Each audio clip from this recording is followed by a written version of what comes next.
Hey everybody, welcome back.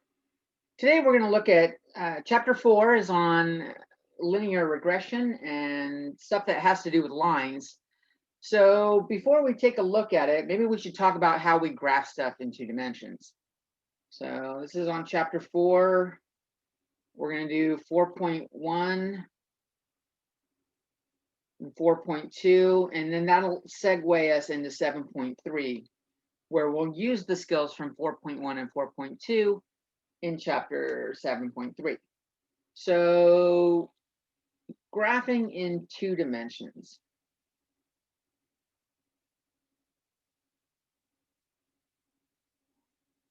We have a rectangular coordinate system.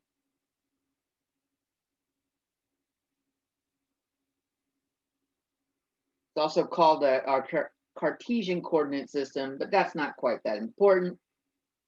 What's going on is we have 2 sets of axes. This is called the x-axis, the horizontal one. The vertical axis is called the y-axis, the vertical line. And then we have evenly spaced things. You see this, you can see it on graph paper a lot. I'm sketching it by hand, just trying to simulate evenly spacing them out. And every 5th one I'm doing, I'm making a little bit wider. It makes it easier to count later on how far you are along the thing.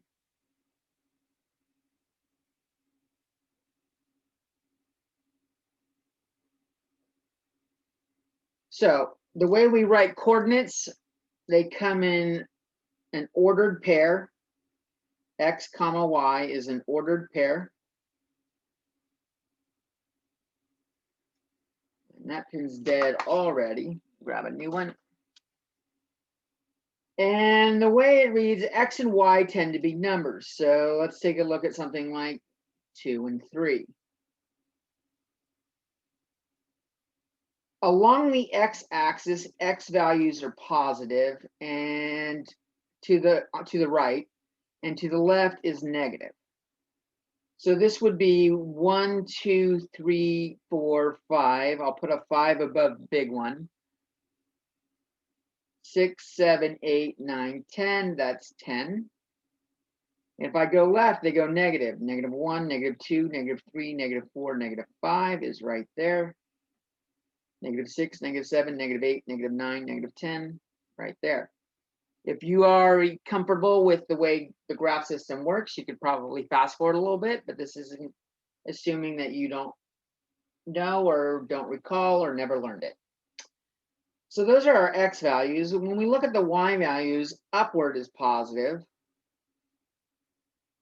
and downwards is negative. So when I go up, I go 1, 2, 3, 4, 5. That's where y equals 5. 6, 7, 8, 9, 10. That's 10. And I go downwards, and they're negative numbers downward, negative 5 and negative 10. So my point 2, 3, what I'm going to do is I'm going to go right 2 and up 3 from the center. 1, 2, 1, 2, 3. That is the coordinate 2, 3. Okay? If I decided to go left 4, or if I wanted to check out negative 4 comma 5, I go left 4 because it's negative and up 5 from the center. So 1, 2, 3, 4. That's left 4. Up 5, rather than counting them, I see that line right there. I can just find out where they intersect. 4 and 5 is right there.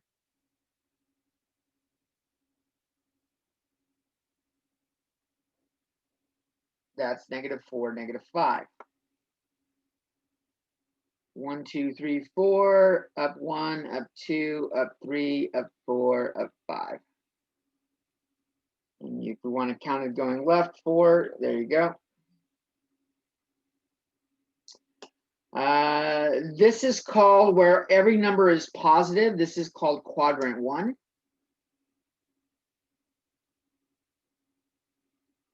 And I'll abbreviate that Q1. No, I'm not. We're using Q1 for quartile 1. So let's not do that. Let's just go quadrant 1. And then we go counterclockwise. This one over here is quadrant 2. Down here would be quadrant 3. And the last quadrant is quadrant 4.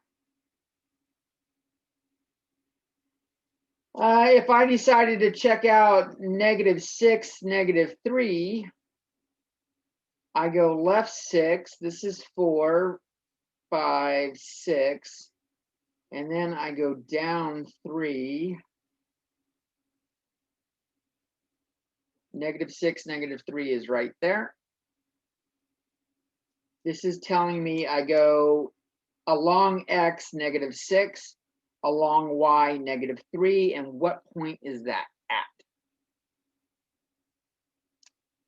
And I could do something like, let's go 8, -1.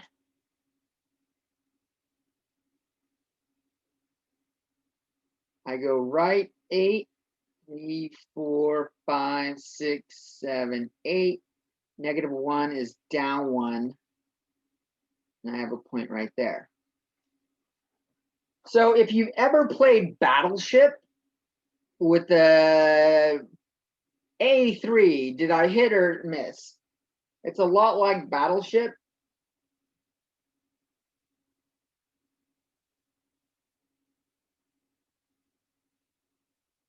The game Battleship with rows and columns.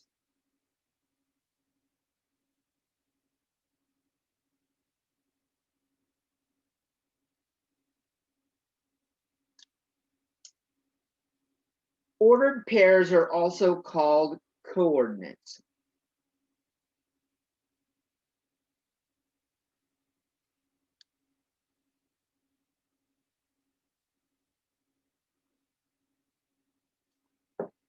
All right.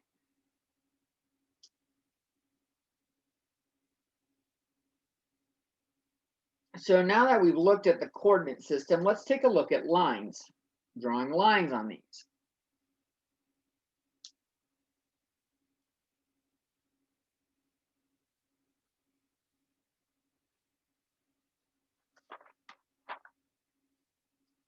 So lines can be written as linear equations in 2 variables.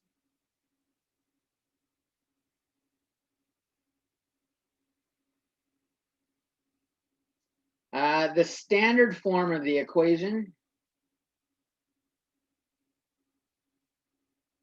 is ax plus by equals c,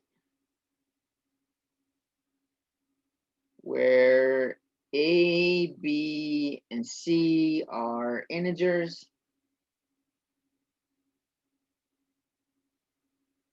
and x and y have an exponent of 1.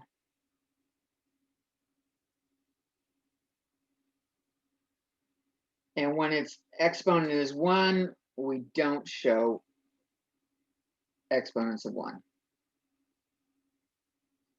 It's assumed if there's no exponent, it's 1. So, for example, I could have 3x minus 5y equals 15. This is linear. It has that same form, and it will make a line. Notice linear's got the word line right in it. That's how you remember it. It goes with a line. Sometimes it's not written that way. As long as we have x and y in it to the first exponent, we could have other forms. It doesn't have to have integers as coefficients. We could have 1/3 x equals -5 plus 2y. As long as x and y both have an exponent of 1, this is linear, and it makes a line. A common form that we see it in is where we just have y by itself. Y equals 2x plus 7. This is linear. It has x and y to the first power. We call this slope-intercept form, and I'll illustrate that more in a little second.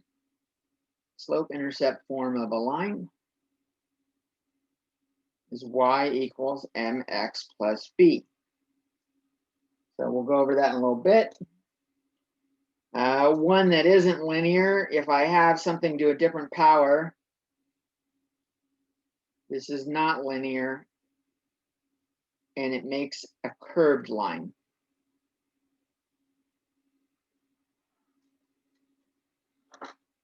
Okay. In math, they just called curved line curves. If it's a straight line, the word line implies straight is implied. All right. So I said slope-intercept form of a line. Let's expand on that a little bit more.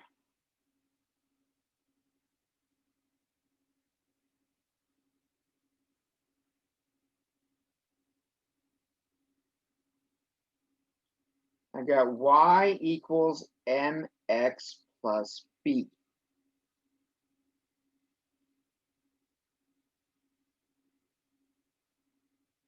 The m is the slope.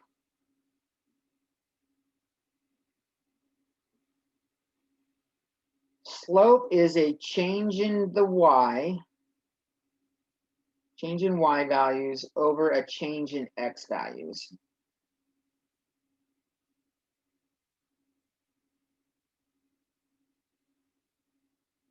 You might see this as triangle y over triangle x. Triangle means delta. They say it as delta. It's a Greek letter, delta y over delta x. And a common way to remember this is rise over run. That might sound familiar to you from school. The intercept part, that mentions the slope. If we look at the intercept part is the b. 0, comma b is the y-intercept.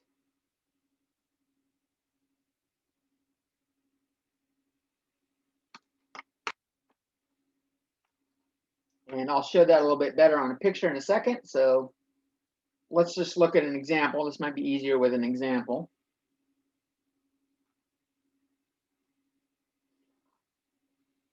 And the reason why we're covering this is because this is going to show up a lot coming on up. So let's take a look at y equals 3/2 x minus 1. I'm going to draw my rectangular coordinate system.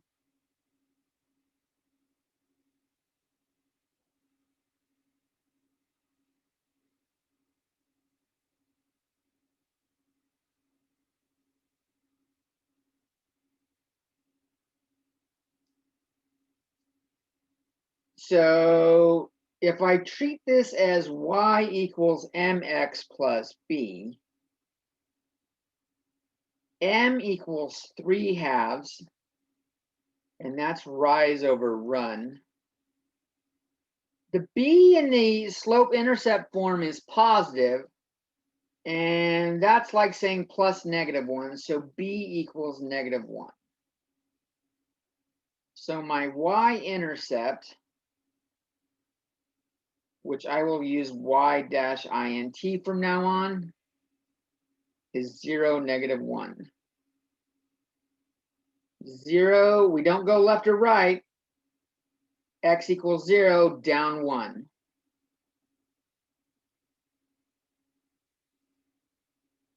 So that's my y-axis, my x-axis. And what y-intercept means is, where does the line, our line, intercept or cross the y-axis? So it's familiar with, similar to football. If you know anything about football, quarterback throws the throw. If the defender moves their line in a path that crosses the line of the football, if they're at the exact spot where it hits, they can intercept or grab it, and they are in the line of the path. So it intercepts, our line intercepts this y-axis right there. And then from the y-axis,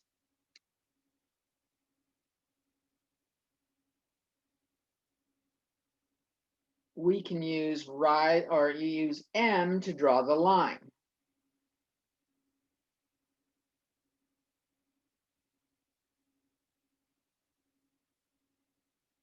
So I've got M equals 3/2. I can also write this as -3 over -2 because the negatives cancel each other out and it's still 3/2. I'm going to show both. So I did 3/2 in green, the positive one. What that means is go up 1, up 2, up 3, and then right 1, right 2. And I'll put a point right there. Up 3, right 2. The -3 over -2 says left 3, down 2.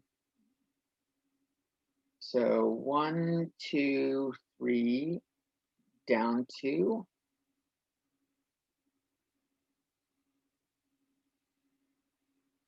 Not left 3. What am I saying? It's down 3, left 2. Fail. Down 3, left 2. Wow, that was bad. That was terrible. I am embarrassed. I haven't had enough coffee this morning yet. No on that one. And I knew immediately that I did it wrong because they didn't make a straight line. These 3 points didn't make a straight line. But these 3 points do. My red line, my red point, my green point, and my black point or blue point make a straight line.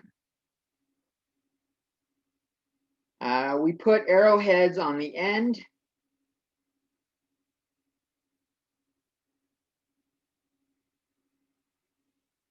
To indicate the line keeps going forever.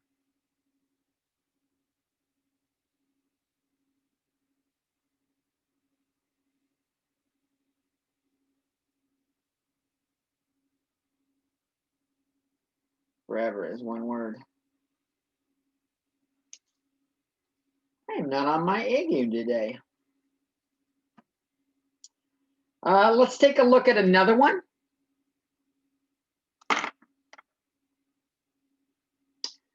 Before I do, though, I want to point out something. Notice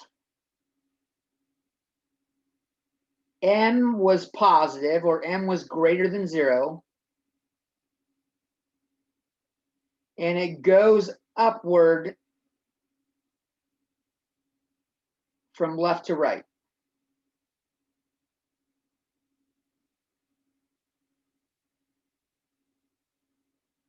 Positive slopes increase from left to right.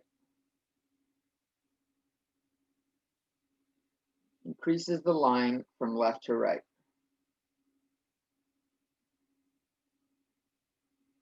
So if I start on the left and I go right, the line has to go upwards.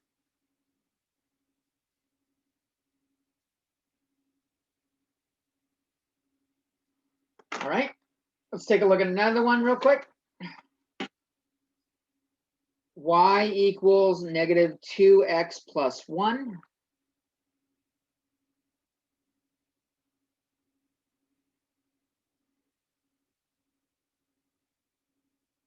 my y-axis, my x-axis. 1, 2, 3, 4, 5.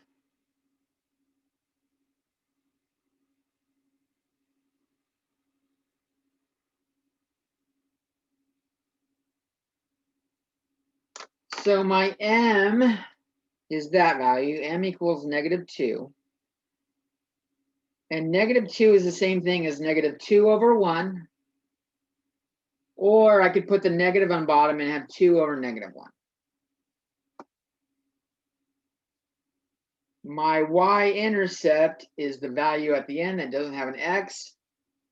The y-intercept is 0, 1, which means I go left or right 0 and up 1. M, recall, rise over run. So let's rise -2, run 1. Run goes go right. Right movement. And rise means upward movement. So if it's negative, oops, -2 over +1.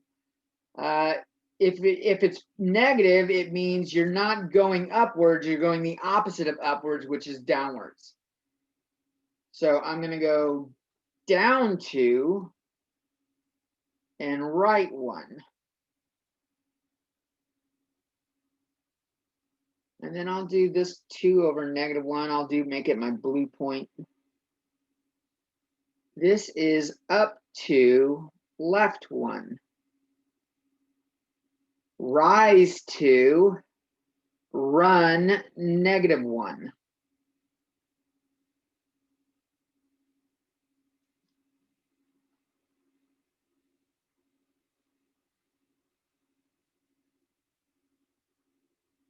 See that it makes a straight line.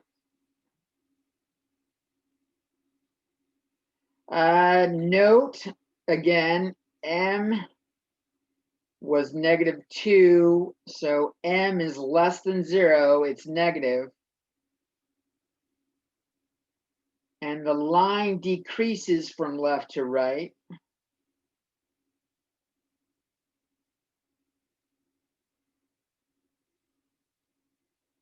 For negative slopes.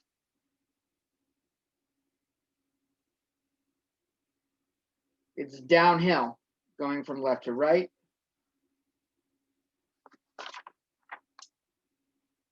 And positive slopes look like uphill. That's another good way to remember it.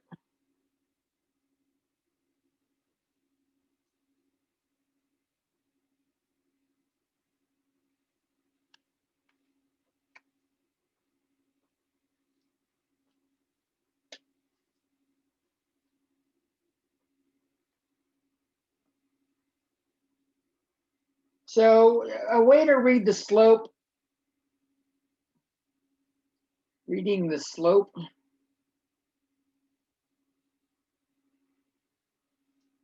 Let's see, how do I want to say this?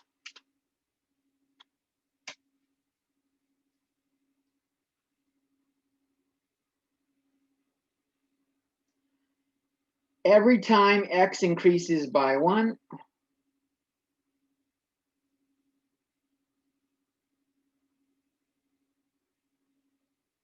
y increases by m.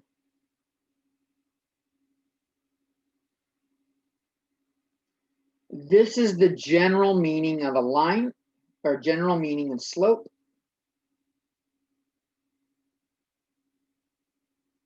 And we'll explore what this means in statistics in a second. It's got a slightly different meaning in statistics.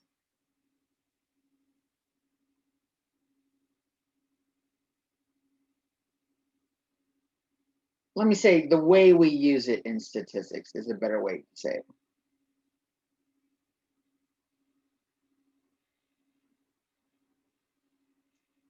Okay.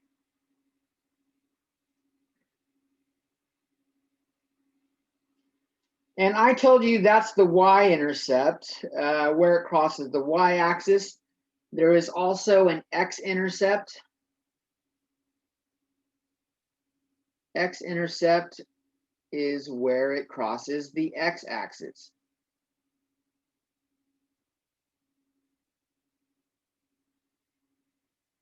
which would be right there.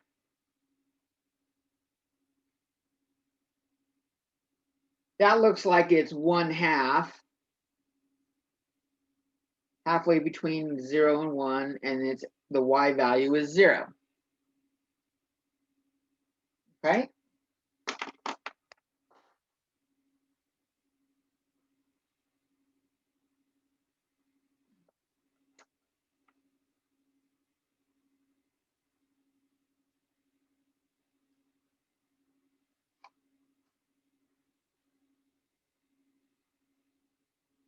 And let's talk a little bit more about the intercepts and using them to graph.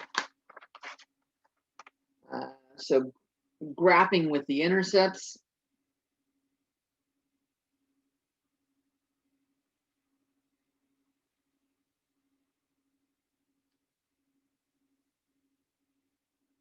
The x-intercept, y equals 0, and the y-intercept, x equals 0. With this information and the equation of the line,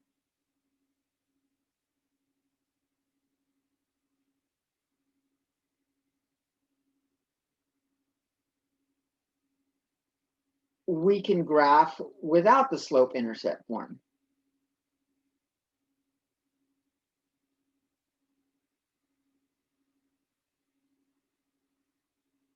Slope-intercept form is an easy way to graph, but let's say it's not written in slope-intercept form and you don't want to take the time to put it in slope-intercept form. Let's take a look at an example. I'm going to use 7x plus 3y equals -21.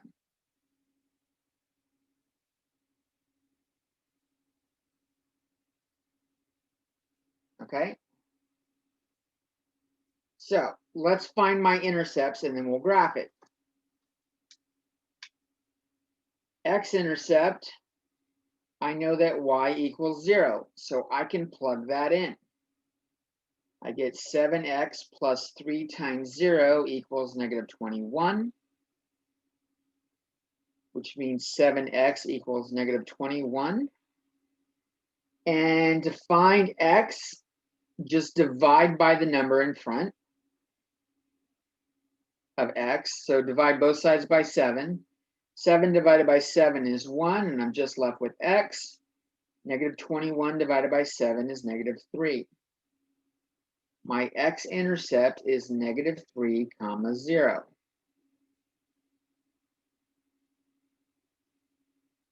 If I take a look at the y-intercept, x equals 0. So I'll plug that into my line. I'll replace x with 0.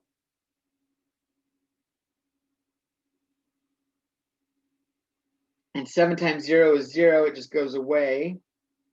3y equals -21. Again, I'll try to get y by itself by dividing by its number in front. It's called the coefficient. 3 divided by 3 goes away. They cancel out, leaves behind a 1. We're just left with y on the left. And -21 divided by 3 is -7. So I have the point 0, -7. My y equals -7 is going there. My x equals 0 is going there. That -3 is there. That 0 is there.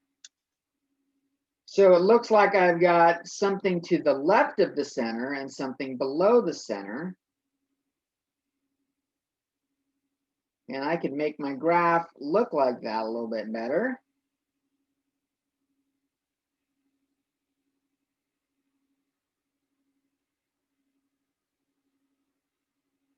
Five, 6, 7. -3, 0 is right there. 0, -7. I don't go left or right. I just go down 7 is right there. And now I've got 2 points. I can just connect the dots.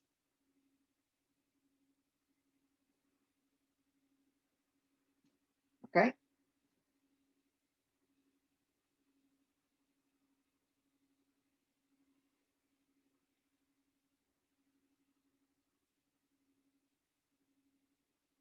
And I've got these 2 points. Let's take a look at how I can find the slope and write this in slope intercept form. So I've got 7x plus 3y equals -21. And that gave me the point -3, 0, and 0, -7. One way you can get slope intercept form is to solve the equation for y. So I'm going to subtract 7x from both sides. I'm trying to get y by itself. And whatever you do to one side, you got to do to both sides. Treat both sides equally. If I do, 7x minus 7x goes away, and I just have 3y. -21 and -7x. I'm going to put the -7x first. And then finally, I can divide by 3. And I get y equals -7/3 times x minus 7. And as we can see there, my y-intercept, bam. So how can I get m using the, notice m is -7/3. The other way to get it without solving for y is we can find m. There's a formula for m is you subtract y values and you subtract on top, subtract x values on bottom. And so I'll just call this point number 2 and this is point number 1. My y2 value is the value of y on my second point is -7. And I got a minus sign on top and bottom. I'm going to put that in red to make sure it's different than what I have got listed. My y1 value is 0. My x2 value goes in the lower left. x2 is the x value of the second point.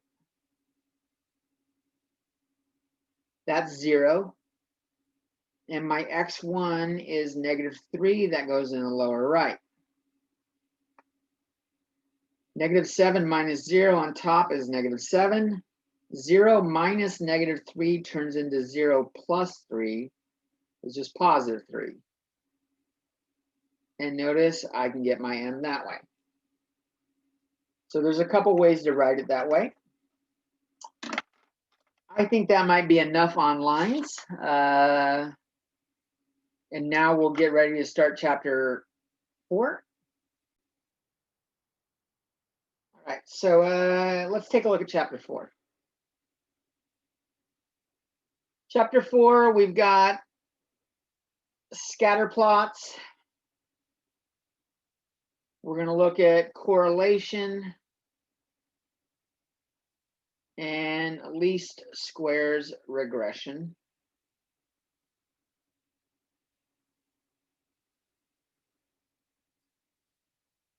So let's start with scatter plots. Scatter plots or scatter diagrams.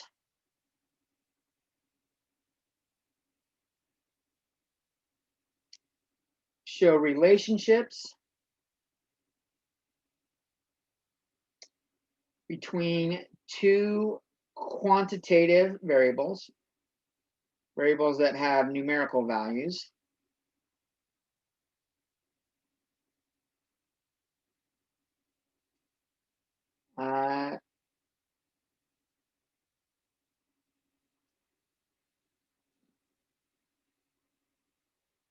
So let's take a look at it. Just a couple examples. Let me give you a little bit more. If the we plot them, yeah, we plot them, plot the points on an XY graph and look at the trend from left to right.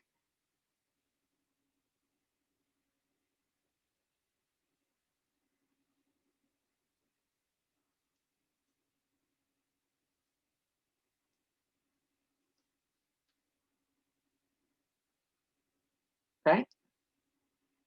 Pause that if you need it up longer.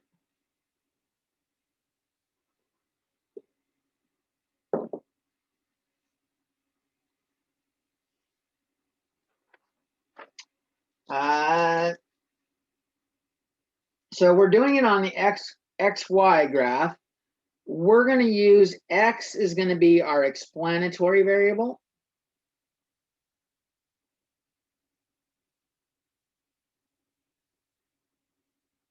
Y will be the response variable.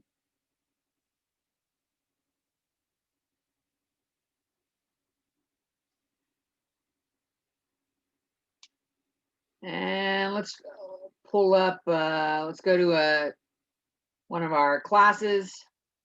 You will find this in your course. You want to see equations for some of the stuff we're going to do. I can show you. Go into Files.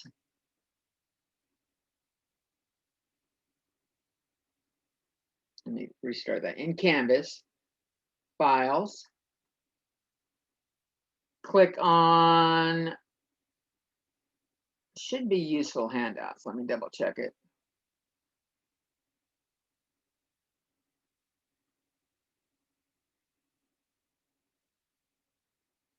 Useful Handouts. And Stats.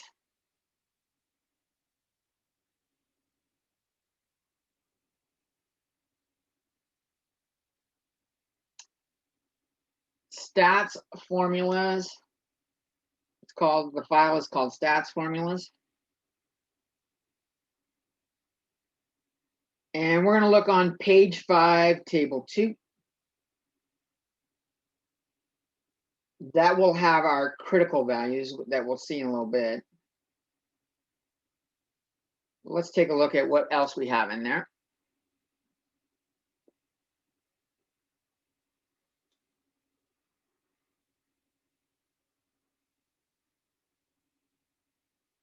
So if you can see, some of this stuff will look familiar, but we didn't really use it. We had Statcrunch do a lot of this stuff for us. There's equations for standard deviation and stuff like that. Right here, I guess it's not even on a later page. Take a look at that. It says chapter 4 is on page 1.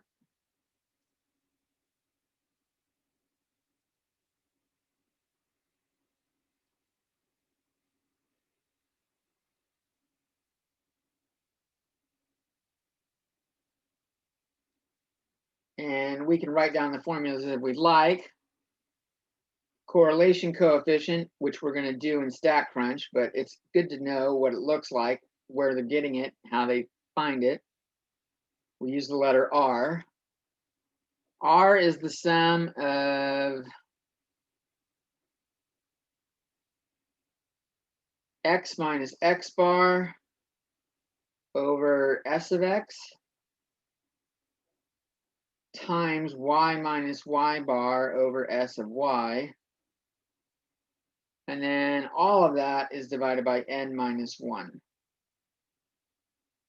X bar is the average of X.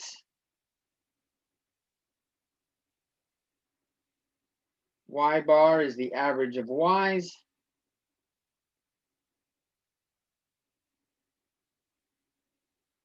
SX and SY are standard deviation for the respective letters.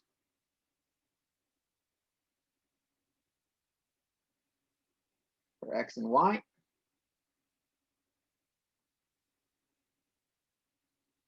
And N is sample size.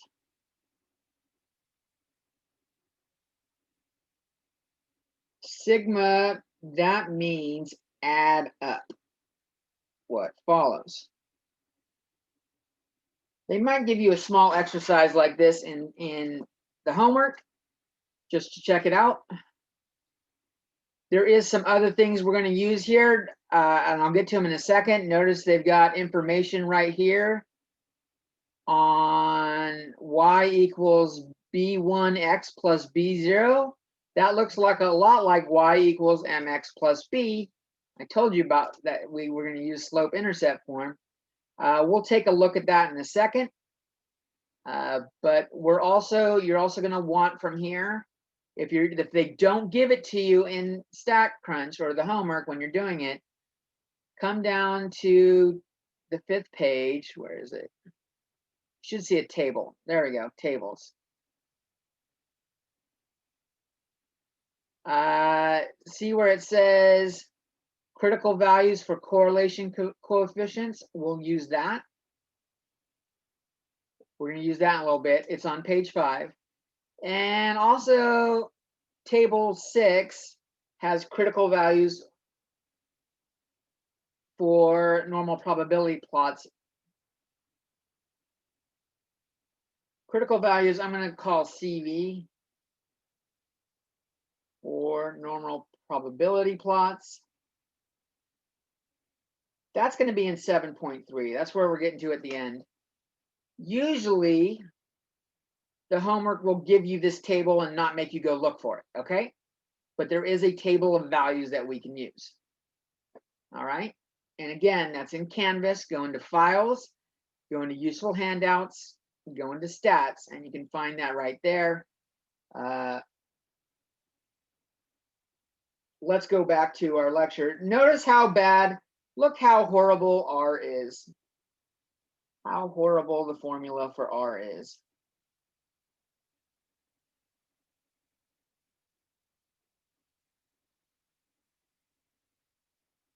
Thank goodness for computers.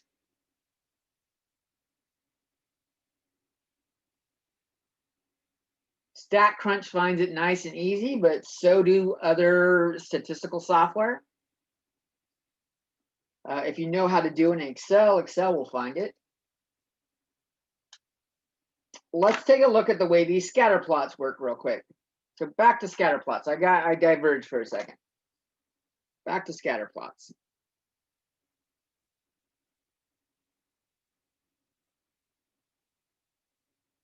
So I'm going to show you 2 types of graphs.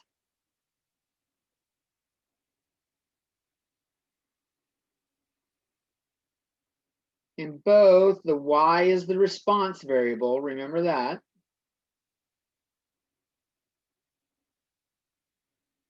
And x is my explanatory variable.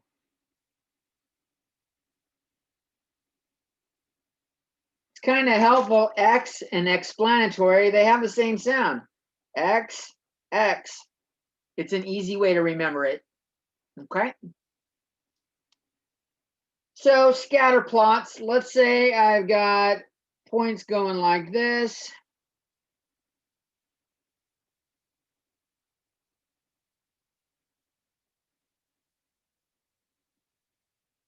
If I kind of drew a line trying to go down the center, notice the points are going upwards.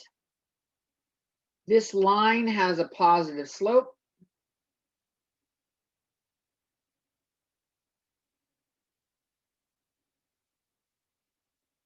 And if I did points going downwards,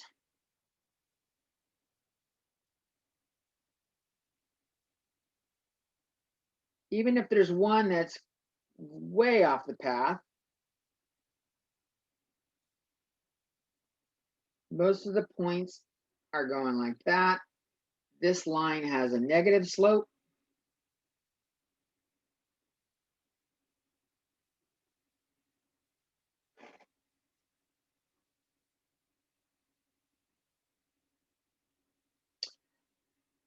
If the dots make a line, if dots sort of follow a line,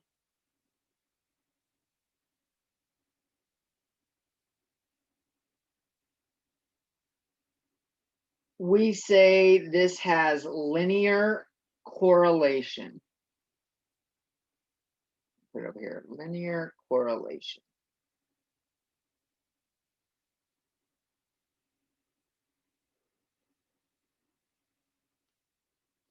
And we've got a couple options. If the points go upwards, this will be my A graph, and this will be my B graph. So my A graph, this has positive linear correlation. And my B graph has negative linear correlation.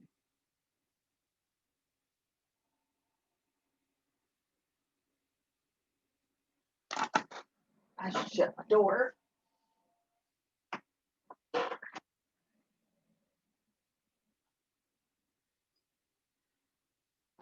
And those are the types of graph we hope to see. These are the graphs that we like.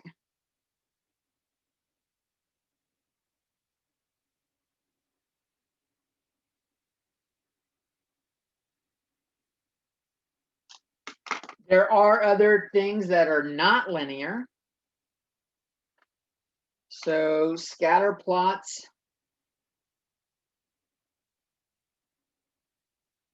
with nonlinear correlation, nonlinear or no correlation.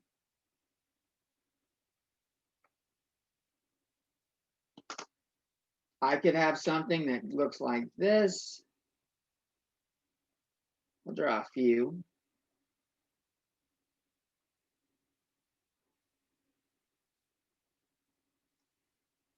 So if my points start off and they're going upwards, they look like they're doing a line, but then it kind of dips and comes back down. If I drew a line, it looks like it curves. It doesn't make it's nonlinear correlate. It looks like it's following a line. This would be nonlinear correlation. And in terms of algebra, it's probably quadratic, which means it has an x squared kind of thing in it. It could start off upwards or going downwards and go up. We could have it where it kind of, you know, points are increasing for a while. They start decreasing for a little bit, and then they start increasing again, where it looks like it kind of makes a little wave if we were to put a line through the center.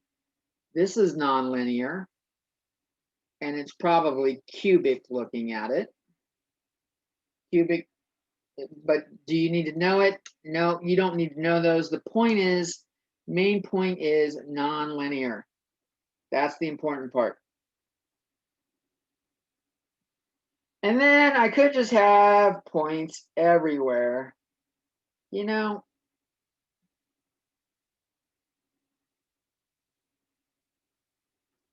And this is an example of no correlation, which means X and Y are not related.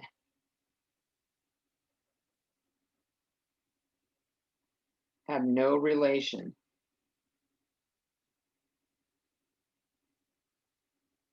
No relationship. How about that?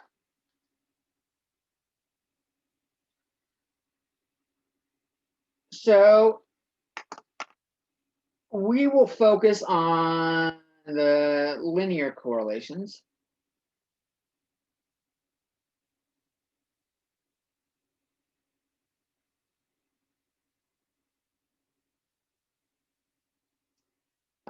And if there's a linear relationship,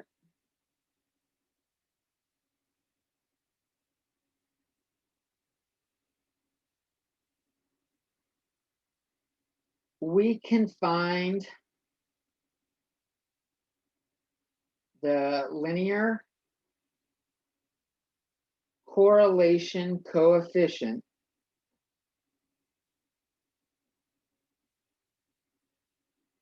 which is that R value with the horrible formula on that we just looked at in Statcrunch.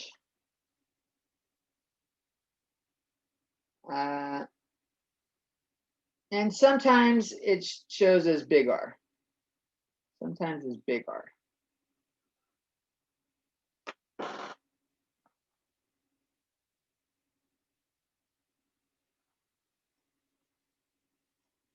So let's look at the properties before we go into finding it and you doing an example. Let's look at the properties of the linear correlation coefficient.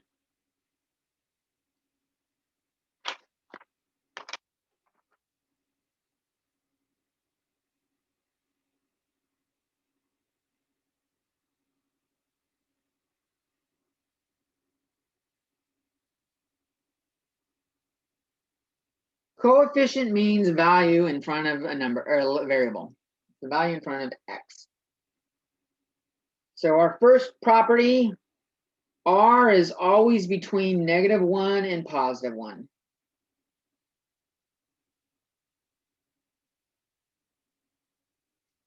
Which means it's usually, unless it's -1 or +1, it's usually positive or negative 0 point something.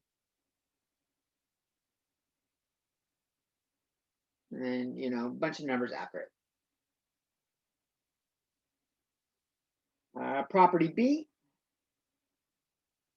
This we'll take a look at it relating to the left side, -1. The closer R is to -1, the stronger the evidence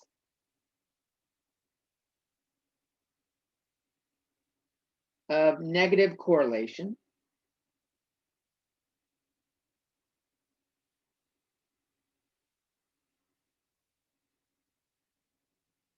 Or association, I'll say that word as well, negative association. And when R equals -1, exactly equal -1, we call that perfect negative association or correlation.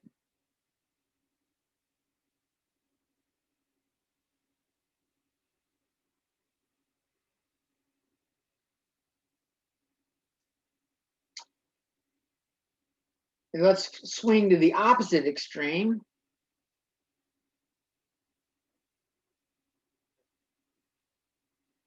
I said the closer, and I wrote close. The closer R is to +1, the stronger the evidence of positive correlation.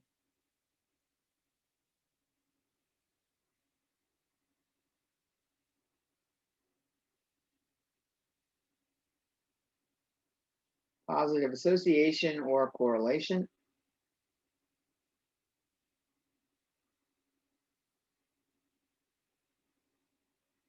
And when R equals exactly +1, it's perfect positive association.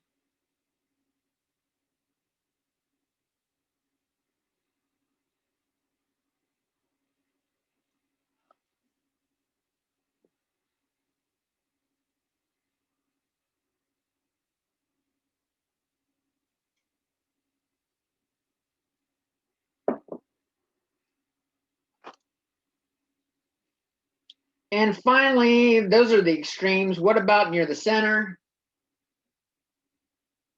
When R is close to 0,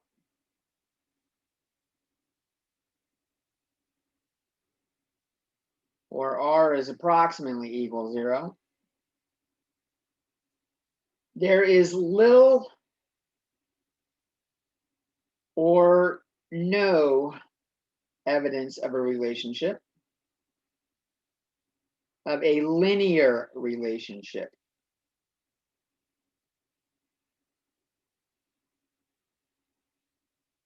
But there may exist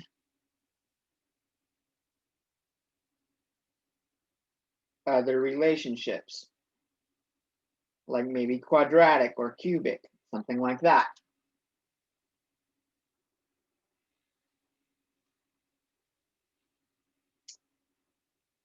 Some other things to know about R.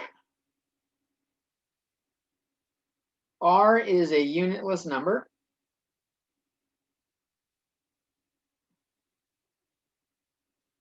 Which means it's just a number. It's not like 5 meters, that's got the units of meters. It's not 5 seconds, that's got units in time. It's not 5 gallons, it's units of volume. It's just a number, it's 5. Or, you know, well, R is never 5, it's always between -1 and 1. It's 0.234 and it's got no units, there's nothing associated with it. And in terms of resistance, R is not resistant to outliers.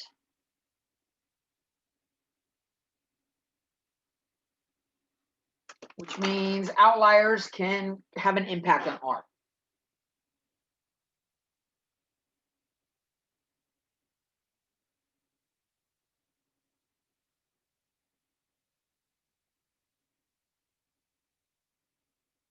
So let's take a look at ways that we can find it. Pause it if you need it a little bit longer. How are we going to find this in Statcrunch?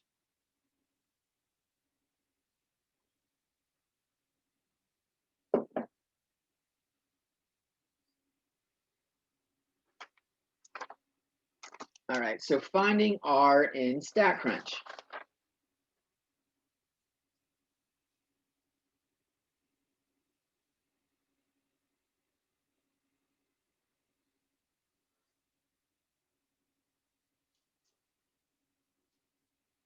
One method that is used a lot in 4.1, we can do stats, summary stats, correlation. We're not going to do columns anymore. We used to do stats, summary stats, columns. Here we're going to do stats, summary stats, correlation, and you just pick the 2 columns.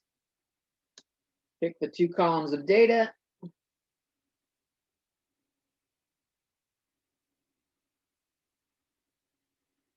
And this just spits out R. It gives you the value of R.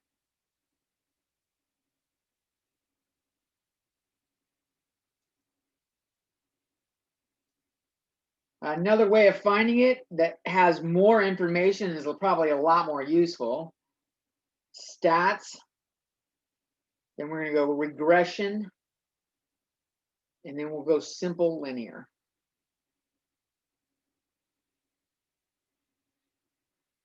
This gives us a lot. This gives us a lot more information, as we'll see in a second.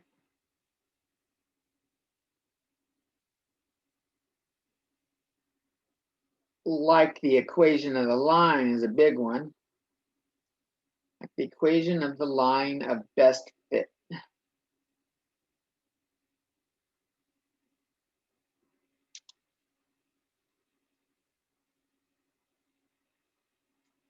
Okay, so then once you've found R,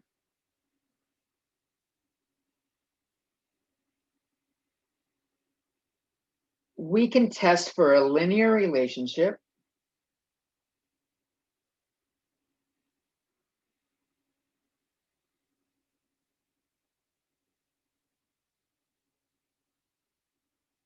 by comparing it to the critical value.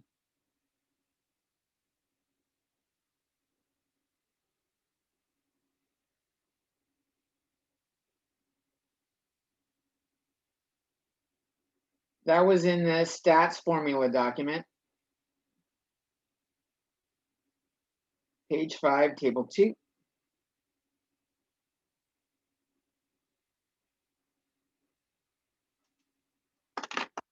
Okay.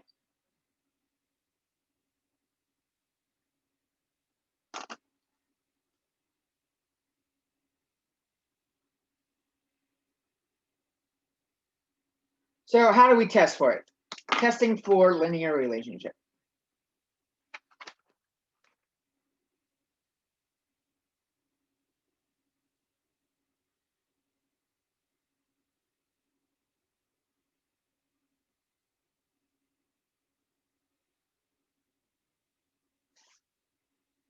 So step A or 1, find R. And then do the absolute value of R, which means make R positive. Or use the positive version of R.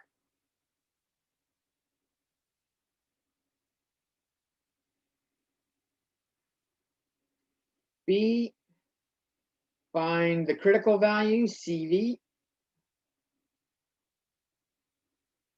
And we can do that either in that file in Canvas, or my lab might give it to you in the problem. There might be a link in the homework. And finally, compare R and absolute value of R and CV. If the absolute value of R is greater than CV, a linear relationship exists.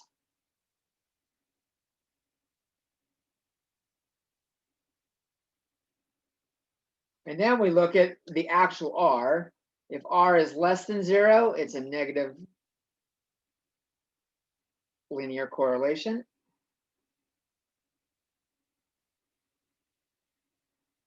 And if R is greater than 0, it's a positive linear correlation.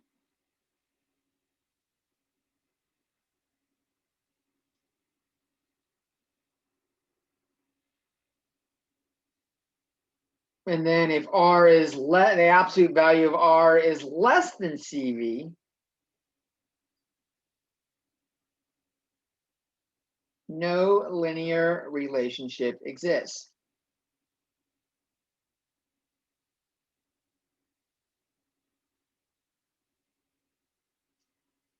We already saw the formula for R. It had N in it. Remember, R had N minus 1 on bottom. Both R and the critical value are dependent on N, or the sample size.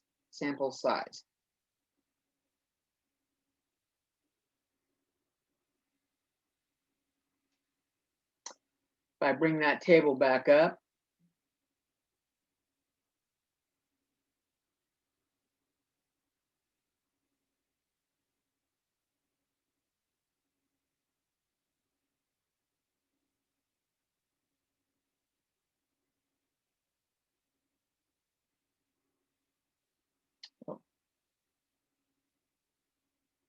table 2, notice it's got N, starts at 3. We need at least 3 points to look for a line here. Notice as N gets larger, that critical value goes down, and it goes down pretty quick. When N equals 3, we need 0, the critical value is 0.997. R has to be pretty high. But the more points we have, the more dots we have, the lower that critical value gets. And above 30, just use critical value of 0.361. If it's higher than that, just use that one. Okay.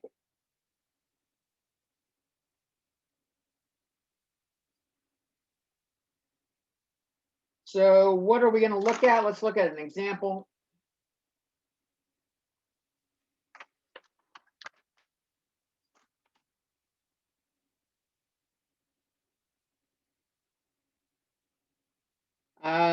We can get to it in our MyLab statistics. Hopefully this doesn't change too much over the years, and I don't want to remake this video. I'm going to go into Statcrunch, and I'm going to view data sets from your textbook.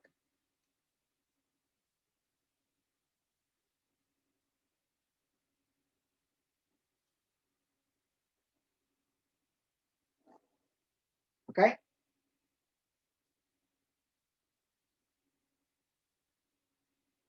Now the one I'm going to work with, the current version, the problem we're going to look at, we're going to do, it's 4.2.7. Darn it. Got to redo it. It likes to do that the first time, every time. If we're on a newer version of the book, it might be a different problem. You're looking for info on bears. Info on bears, and it will say length and weight in the columns.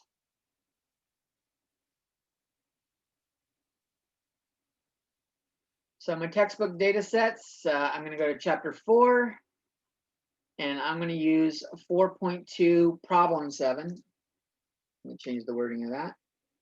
4.2 problem underscore 4.2 problem 7.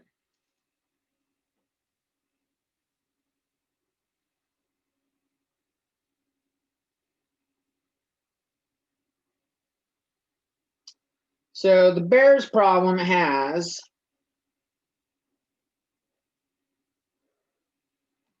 it's got, if we can widen it a little bit, total length in centimeters,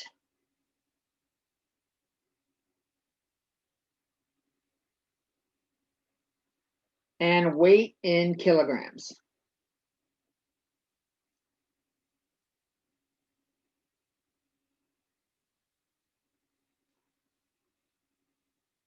Maybe I'll write it down for completeness for this video. 139, 138, 139, 120.5,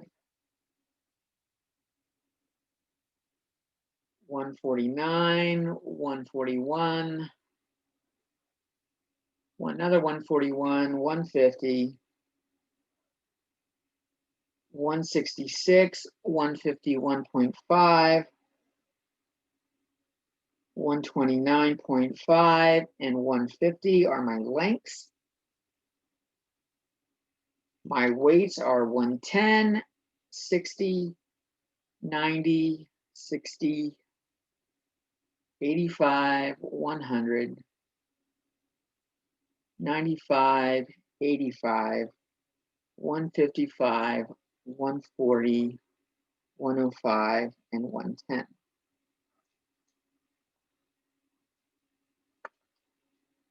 Let's start with the scatter plot.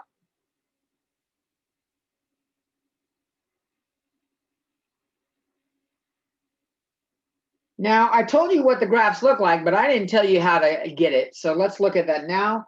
What we're going to do in Statcrunch, we're going to go graphs, scatter.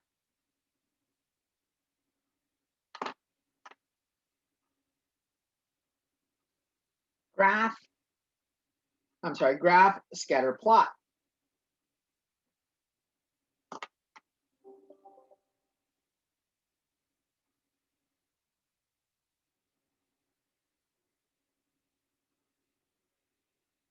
We want to pick the x variable. In this problem, the total length is our x, or explanatory variable. Our weight is our y value. So we pick the two columns, and we say compute, and we get the scatter plot. So it's kind of ugly.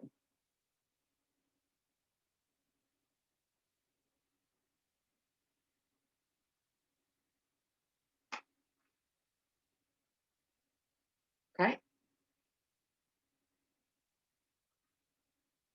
Do we have other options here? Let's take a look. You can change the point size. You can try to make it display a line. Let's see what that looks like. That's ugly. That's not helpful at all. Let's not do the lines. Oops. Okay.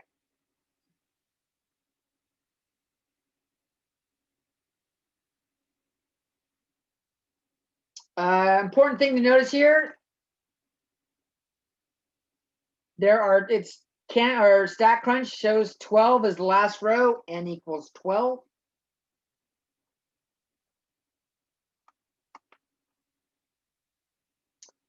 If I want to find R,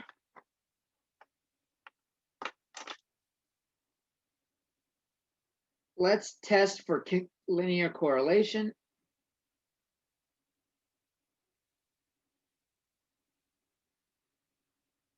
A, find R. So here we can, what we're going to do is we're going to go stats, summary stats, correlation. We'll do that for now.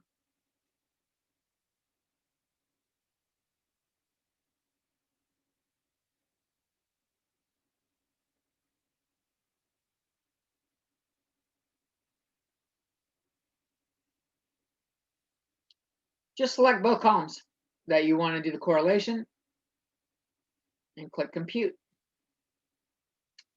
And it tells me the correlation between total length in centimeters and weight in kilograms, R equals 0.07390318.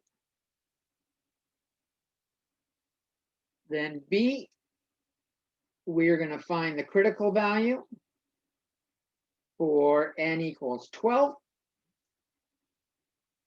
I'll come back over to my table.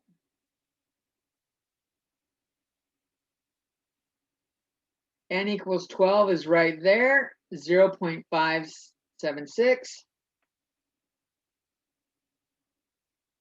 Table 2, page 5. My critical value is 0.576 for n equals 12.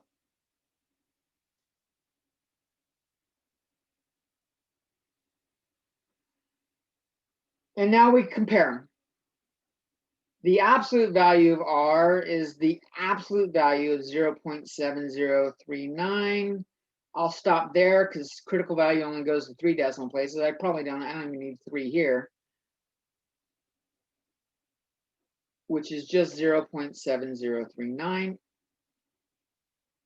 Is the absolute value of R greater than CV? 0.7039 greater than 0.576? Yes. There is evidence of linear correlation.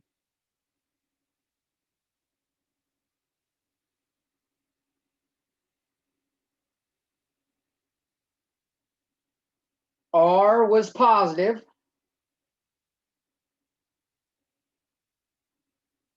So it's positive linear correlation.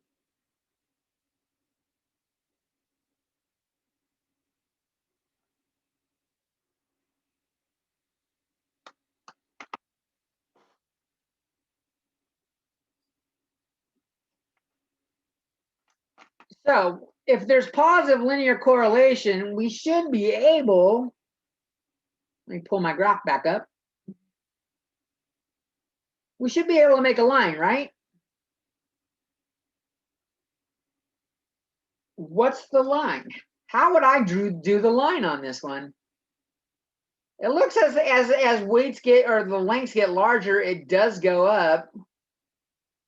Why do I have a number? What is that? Length is 138, weight is low. Look at that value. That's a low weight bear. That's a starving, that's got to be pretty close to a dead bear, that length, that weight, or a baby bear. Baby bear? Maybe a baby bear. So how do I get a line to fit on this?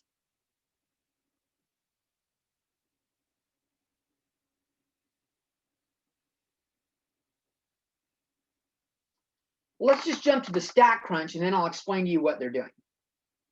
Okay?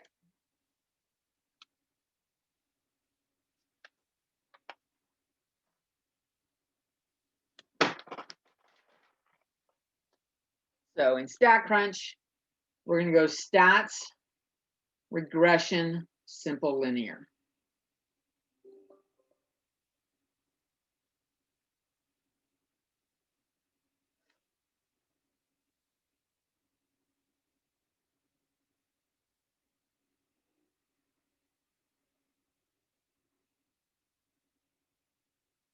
Okay. Again, tell it the explanatory variable x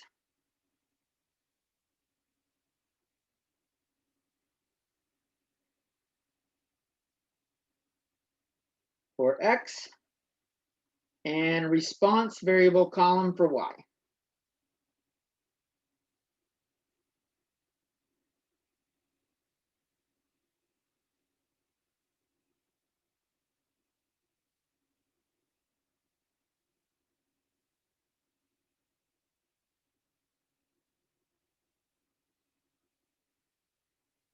And you don't actually need to do anything else. It's already got everything the way we like it. Click compute. What does it give us? So the results, what does it say? It'll tell you the dependent variable is weight. That's my response. It tells me the independent variable is length. The independent variable explains what's going on. It's my explanatory variable. Then notice it says this: weight kg equals negative 142.47092 plus 1.694168 total length centimeters. That's what it says.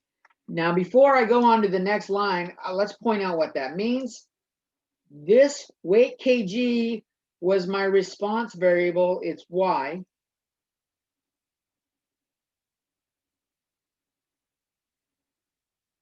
And then we've got the rest of it, and we get down to total length centimeters. That was my explanatory variable, x. I'm going to round it some when I rewrite this. I'm going to put the x thing first. Y equals 1.694x minus 142.471, rounding. Notice this is y equals mx plus b. Okay? This is the line of best fit, and we'll talk about what that means in a second, but let's go over the other results it tells you. It also spits out, it tells you the sample size is 12. It says our correlation, it tells you it's the correlation coefficient. It's capital R here. Is 0.703903118. And it gives you some more information. We'll take a look at what that means. 1 second. Let me go use the restroom real quick. So I'll pause. Okay, so we were talking about this line of best fit. The y equals 1.694x minus 142.471. They give that to us in Statcrunch. They don't say y and x, but they tell you that the dependent variable is weight, which is y, and the independent variable is total length, which is x. And we know those are x and y because we picked them when we set up the graph. X variable was total length, y variable was total y, or was the weight. This has, it gives the correlation coefficient, which was handy. The intercept is listed here. The slope is listed here. This other stuff, we'll look at some of that later. The SS is sum of squared. It means sum of squared error. We'll take a look at that right now. So this y equals 1.6. Let me go to another page. We'll talk about this. 1.694x minus 142.471. This correlates I'm not going to use M and B because it's slightly different now. We're going to do y hat equals B1x plus B0. That's what they actually give you in the program, and it's on that formula sheet. So normally this lines up with M, and this lines up with our y-intercept. The way you calculate B1 is, this is what the computer is doing. B1 is taking that R value, the correlation coefficient, and it's multiplying it by SY over SX. So both SY and SX are positive. There's standard deviations, and standard deviation is always positive, which means B1, the slope, has the same sign as R. Positive or negative. So that's important to know. This y hat here, y hat is the predicted value of y.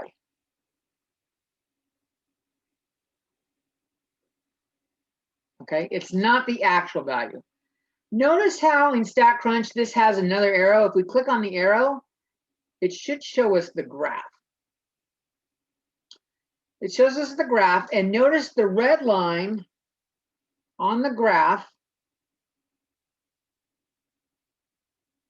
The red line is this line of best fit.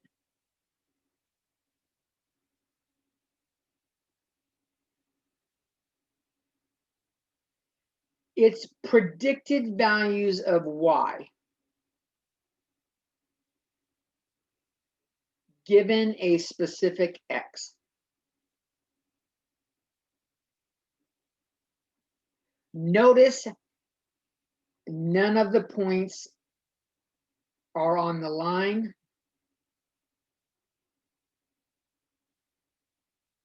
Are on the line. This is usually the case. Every once in a while, you get a lot of points that are on the line. And if it's perfect correlation, if R equals 1 or -1, all the points are on the line. Okay? So this is the line of best fit. And how does it make this the best fit? What makes this the best fit line?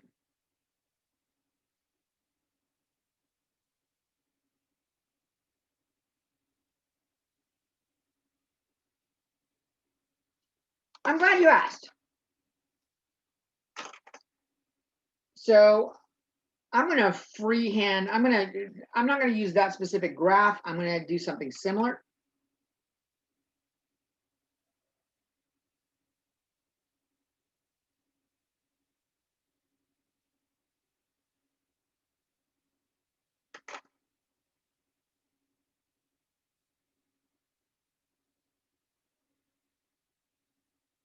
Let's say that's our line of best fit. Probably not correct, not accurate, because I just made these points up. But let's say this is the best fit line.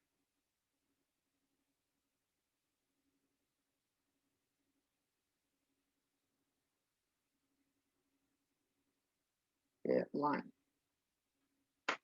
My actual y values are these black dots. The black dots are observed y.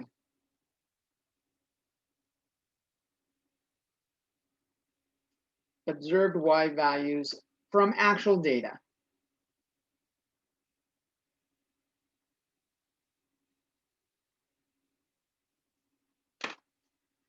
If I draw a vertical line connecting that with the actual best fit line, and I put a dot there,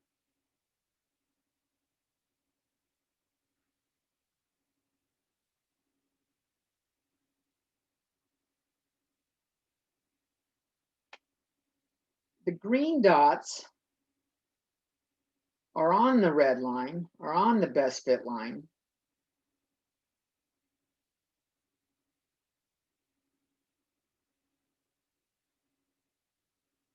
are the predicted y values using that equation. If we stick in the actual x's, we don't get it. What does that mean? If I pick an x not as a given point, if I pick a different x, if I pick an x not in the data set, like let's say right here, this is my x. Right here, that's the predicted y.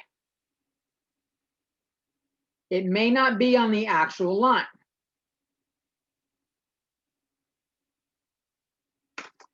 How do they find the line? The predicted y goes by y hat. And that's what all these green dots are. These green dots are my y hats. My black dots are my actual y's. And we have something called the residual. The residual is y minus y hat, or observed minus predicted.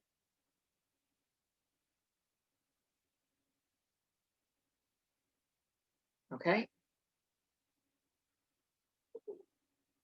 What the line does, or what the line has that makes it special,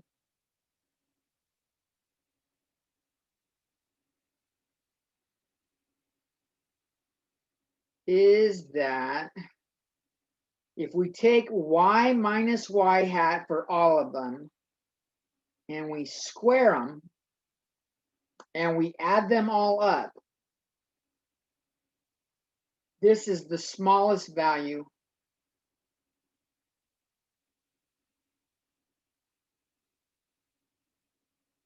for any line through the points.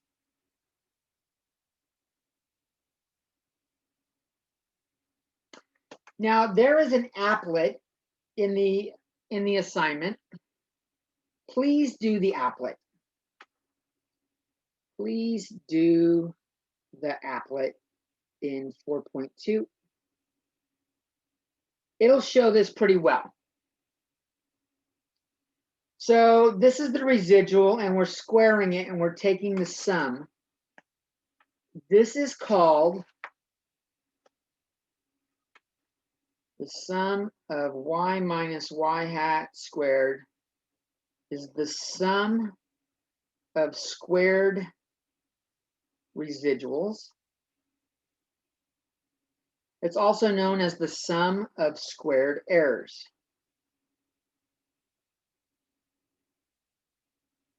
And if you do the applet will have you make different lines. You make different lines.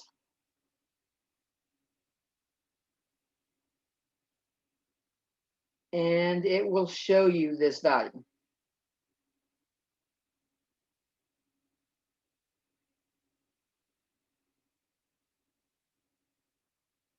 They usually call it SSE. And it comes from sum S squared E errors, SSE, sum of squared errors. It will show you that. So you'll make different lines. The best fit line minimizes this.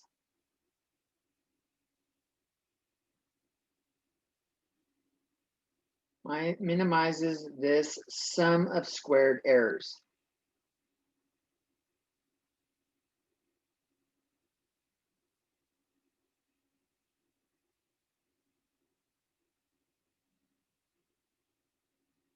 Okay.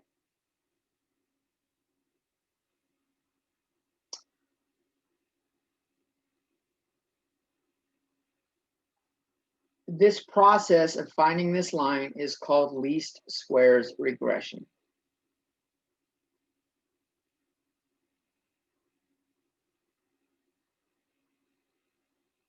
is finding this line.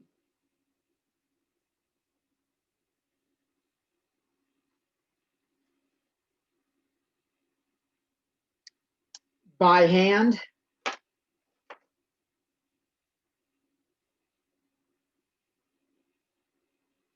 you have to find,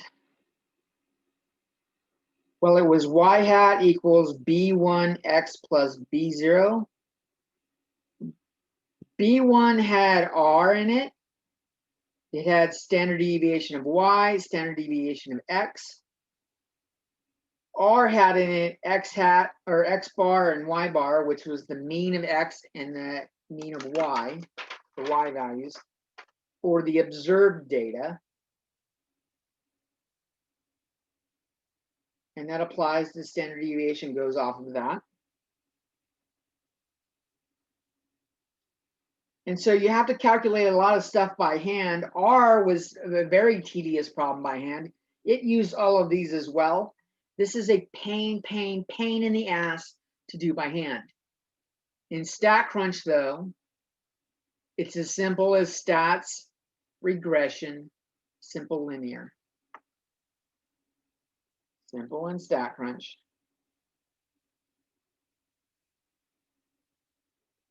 Stats, regression, simple linear. It does all the work for you. We pick our X values, we pick our Y values, we click compute. A fun fact about Y hat, the observed value, recall this is the observed or predicted Ys. The predicted Y, let's call this the predicted Y line or Y equation or line. The predicted line or the best fit line has X bar and Y bar as a coordinate.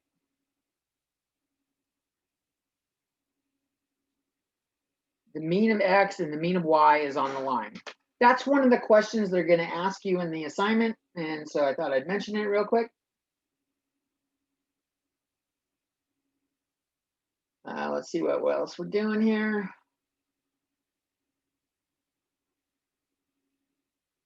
Oh, so let's take a look at the line again.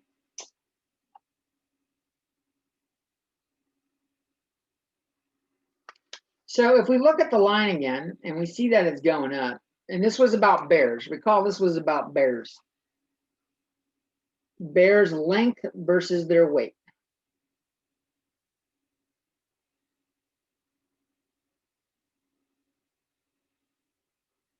It has positive linear correlation.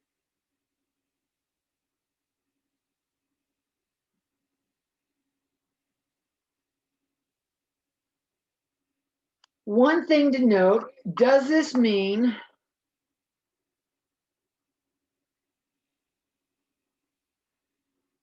that the longer the bear is, the heavier it is?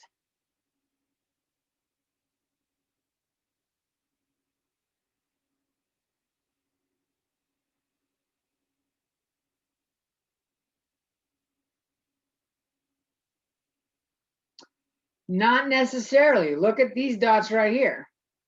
This dot right here, we had length of 138 centimeters, had 60 kilograms. And if we look at this one right there, 129.5 centimeters, had 105 kilograms. The shorter bear was heavier. The reason why, don't forget, we have lurking variables. Lurking variables that affect the weight.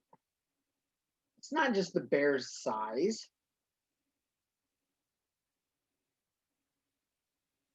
What kind of lurking variables might we have that would affect the length or the weight of a bear?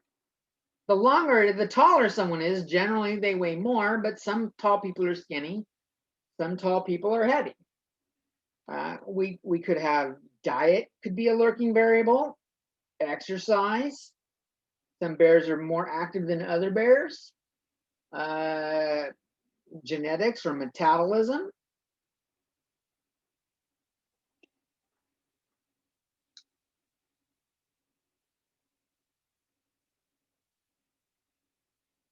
Different things can affect the bear.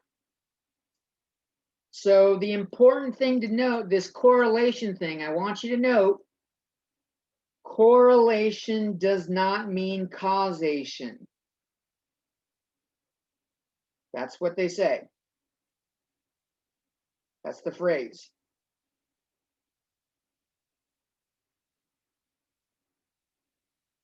What that means here is just because the length of the bear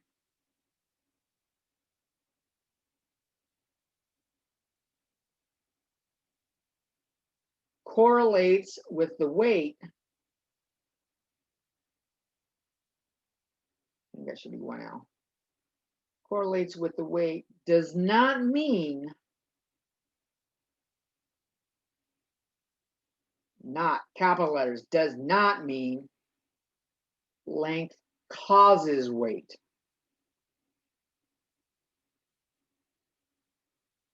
Okay?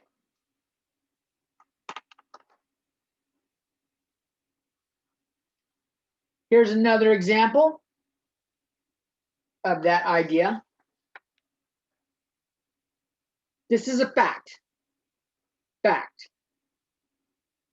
I'm sounding like Dwight on The Office. Fact. There's a high correlation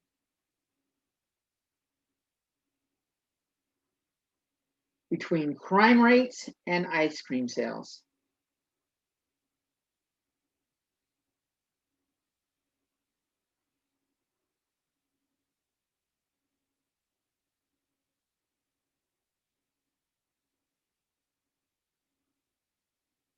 Should the Governor Newsom right now in California, should the governor ban ice cream sales to lower crime?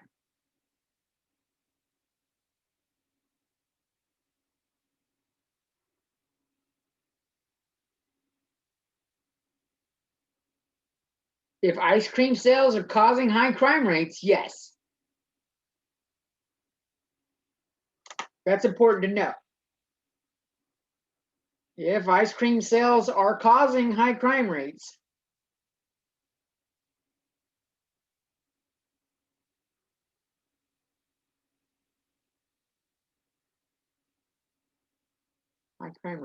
then yes.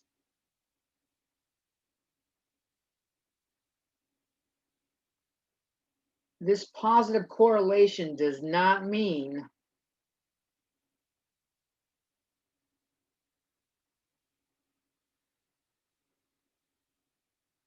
that ice cream sales do, though.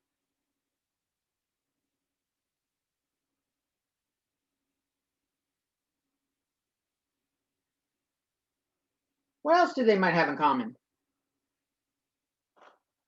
When are ice cream sales high?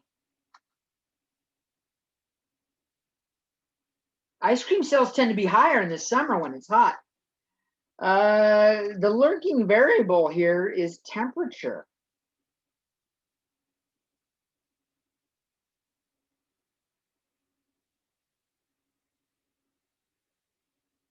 And I don't know why crime rate goes up in summer. Maybe people have more free time. Maybe they're trying to pay for the air conditioning. I have no idea why crime rates go up in summer, but they do.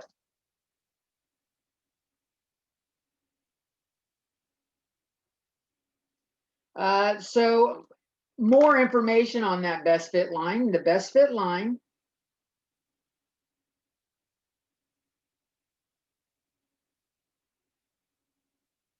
is only good for X values between or near the end values.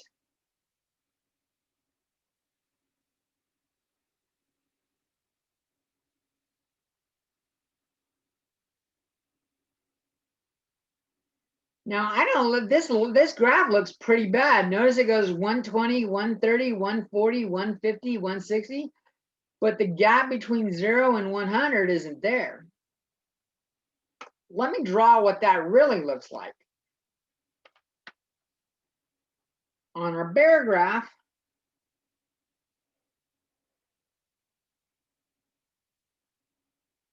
$50, $100, $150, $200.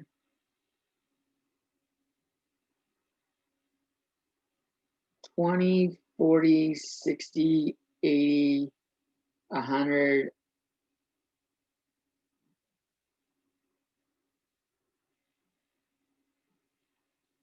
$120, $140, $160. So this is my bear graph with done well. That graph in Statcrunch is misleading. The lowest value we have is 120, and it's around 60 in value. The highest value we have is a length of 166 right here. And it looks like the line goes up to about 140, around 166. So that's our best fit line.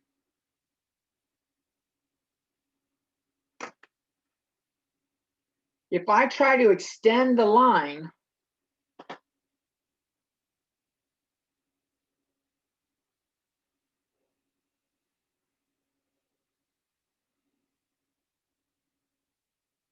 I can extend it in both directions.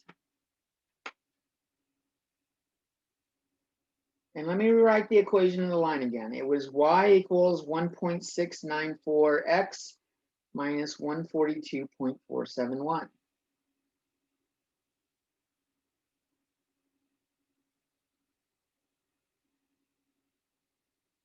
What about a 50 centimeter bear?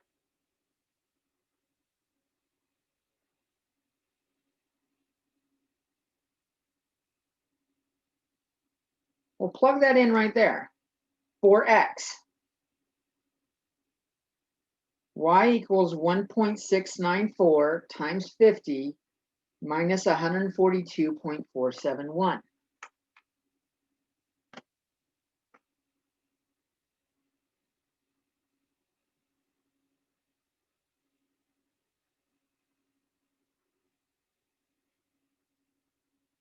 That's and it's y hat. Y hat is negative 57.771. The predicted weight of a 50 centimeter bear with that line. Is that even realistic? That was in kilograms.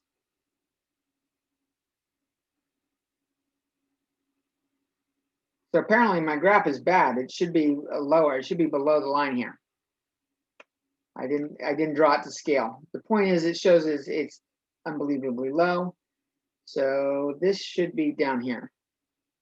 The green line is off.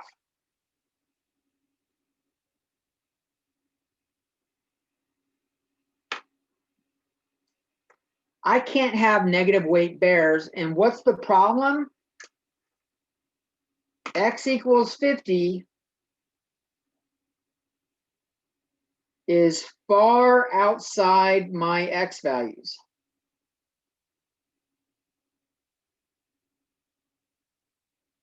The best fit line, the equation for that line only works somewhere near it.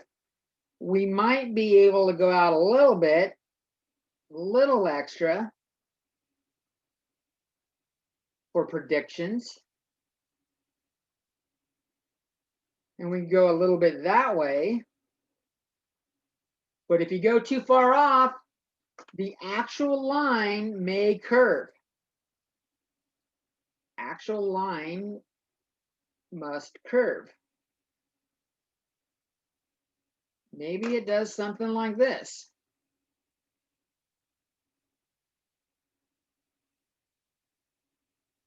Maybe it does something like that. So it's not a line anymore, it's a curve. And the point we need to emphasize is the prediction of the line only works for values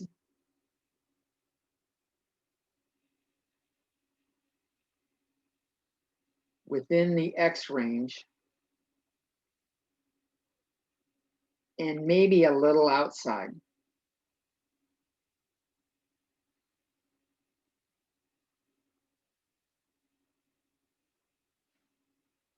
Okay.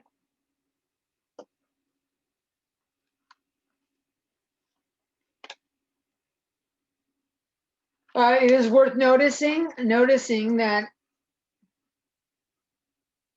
that's my line. If we look at, we've got our line here, Statcrunch, follow the line. If like, let's say I'm right here, let's say I want a 160 pound bear. Do I have any actual 160 pound bears? No. The predicted value, or a 160 centimeter bear, predicted value of a 100 centimeter bear is valid.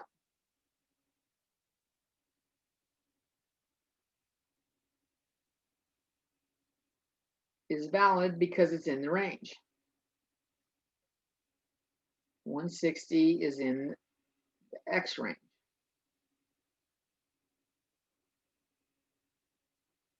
Is in the X range. And so we could do that. Y equals 1.694 times 160 minus 142.471.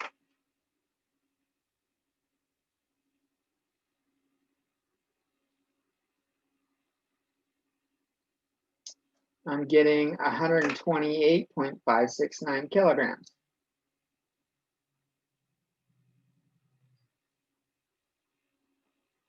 Will every 160 centimeter bear weigh 128.569 kilograms?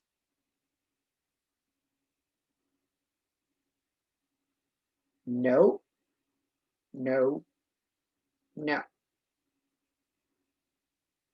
Probably none of them.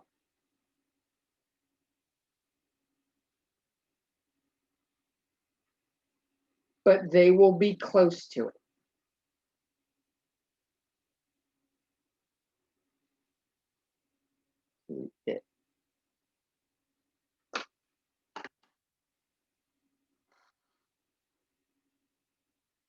So we have that y equals, the y hat equals b1 x plus b naught. Remember I said the range, or the slope m for a normal line reflects the one, an increase in x gives us m increase in y. For a regular line,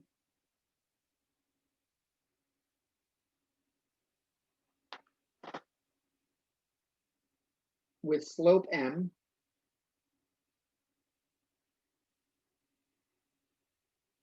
if x increases by 1,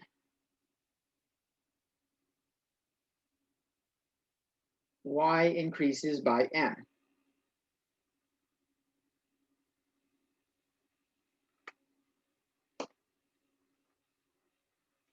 For the best fit line,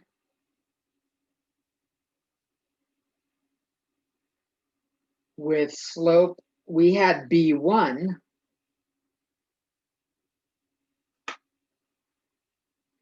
There's a couple ways of interpreting this.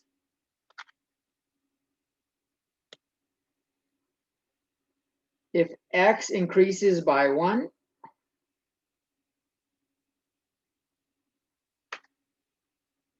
the average increase in y is b1. Okay? So it's not a specific value, it's not given. Okay? So slope is the average now. That's the important thing. It's not a fixed increase for every increase in x. It does not automatically increase by the same amount. It's the average increase. Sometimes it increases a little bit more with a step of x. Sometimes it increases a little bit less. Sometimes it goes down. But the average increase for all the bears is the same. Let's look at y-intercept.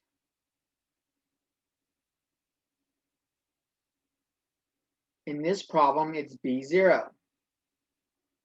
B0 or y-intercept is when x equals 0. What we have to ask ourselves is, first off, are there any x values close to x equals 0? Like in the bears, no. If there are values close to 0,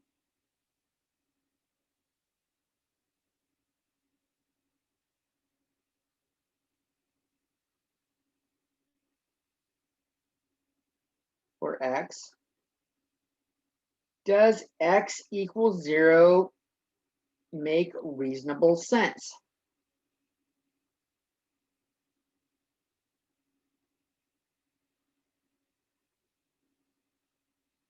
For our problem that we're working on with the bears, x was the length of the bear. Does a 0 centimeter length bear make sense? No. It's got to have some dimension. I can't even picture a 1 centimeter bear. That bear fetus, I suspect if it even has the shape of a bear, it's a hell of a lot bigger than a centimeter too. Doesn't even look like that. So if one of these, if one or both of these doesn't work,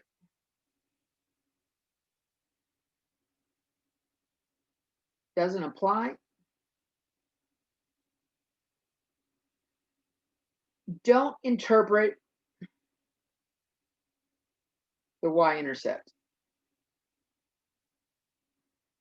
It has no applicable meaning. Applicable or reliable, if it does make sense, but it's way outside the range, doesn't have any applicable or reliable meaning. So don't interpret the y-intercept if it's too far out, and that's when x equals 0. For the bears, x equals 0, y equaled negative 142.471 kilograms. A bear that does not exist, 0 centimeters long, has a negative weight. This doesn't make sense. It makes no sense whatsoever. So you can't interpret those, okay? Let's see, what else do I want to talk about? We talked about residual error, observed minus predicted. We showed that we can predict weights inside and how to do it. You predict weights on the line by plugging them in. So 160 centimeter bear should be somewhere around 128.5 kilograms. Okay?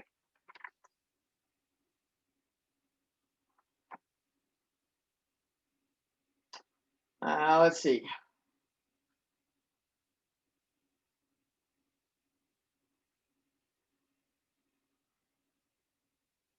Questions they like to ask. Let me give this here.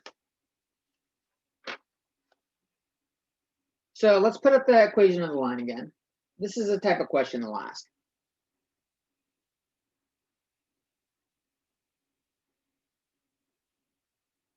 Let's see.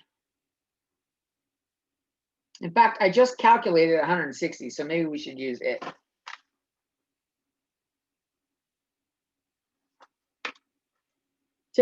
Typical question in the program.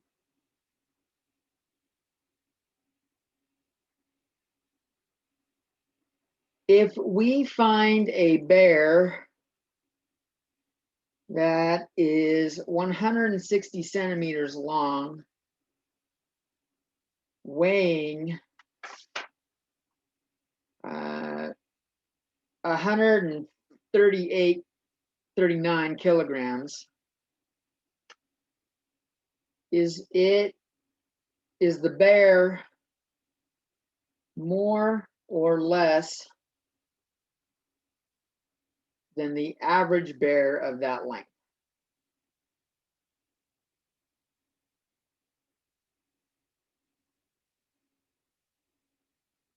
You'll see something like that. So what you do, solution, find the predicted y, or x equals 160 centimeters. And we did. We just did this a little bit ago. It was 2 pages ago for me. It was 128.569 kilograms.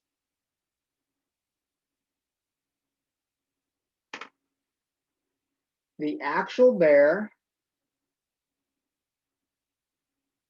is 139 kilograms. The predicted bear is 128 point, if I round it, 0.57 kilograms.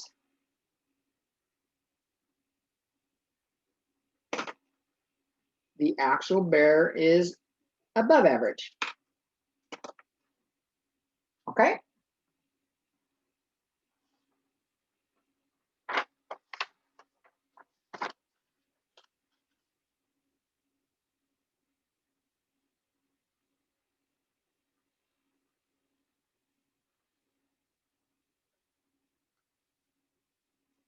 So how do they use this in 7.3? How is this used in chapter 7 with our normal values? In chapter 7, we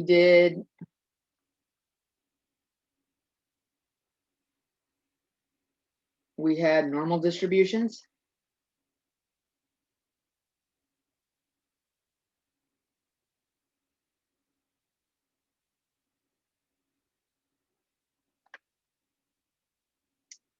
And so we have a couple things. A normal probability plot. This will be 7.3 that we're looking at right now. A normal probability plot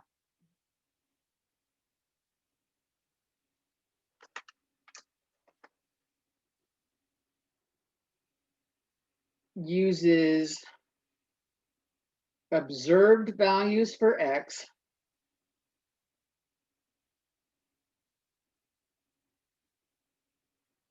and z-scores for y. So you only look at one column at a time.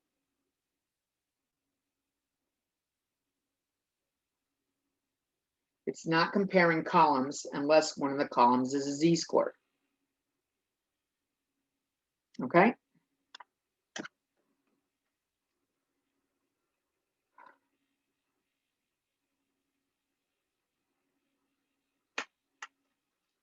And the way to look at it, so if you don't have it, let's see, how do I want to say this?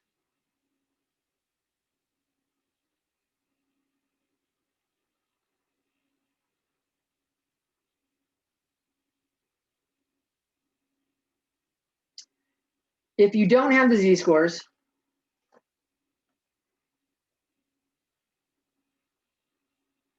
let's start with you do. If you do have the z-scores in a column,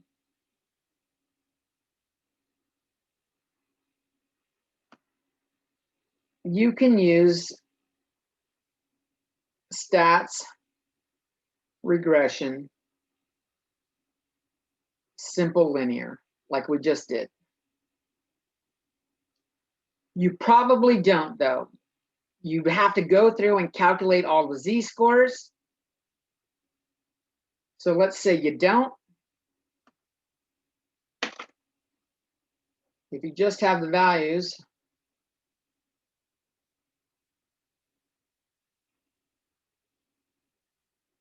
and no z-scores,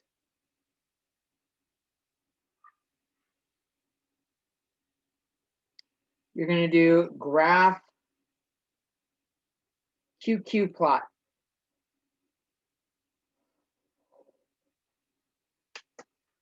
And when you do it, you want to add the correlation statistic. It'll ask you to do that. And I recommend also check mark the normal quantiles. You'll see.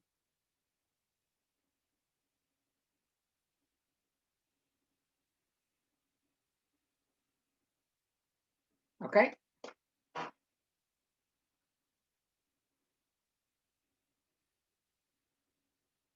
And what are we doing in here? The goal of this section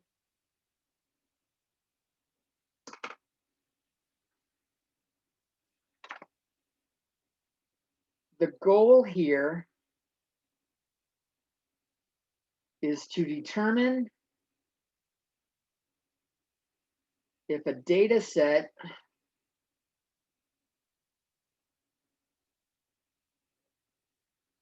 or population that goes with it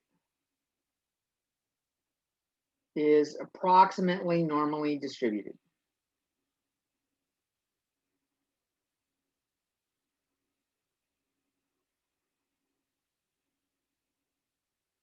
Okay.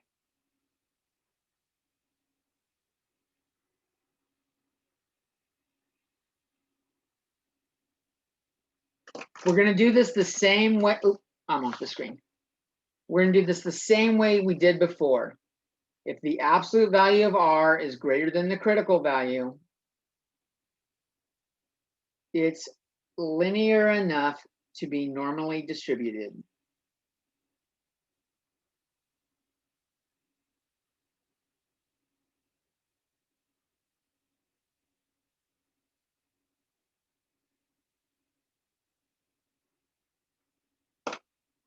They call this assessing normality.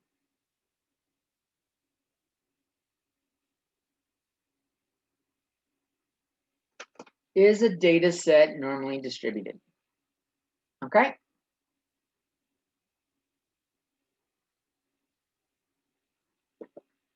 So I don't have z-scores here. Let's look at the bears. On the bears.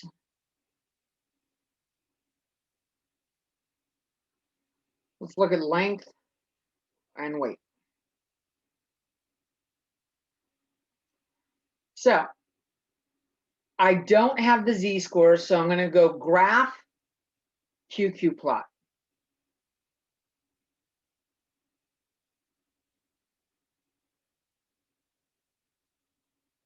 If I select them both now, it should make different graphs.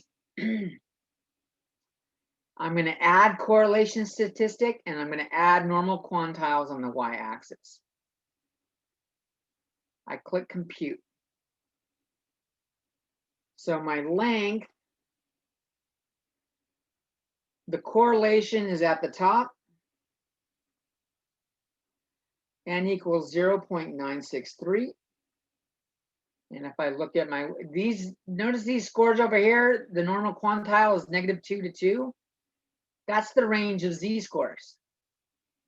They're all within 2 deviations. Z-score is the deviations. These are all within 2 deviations.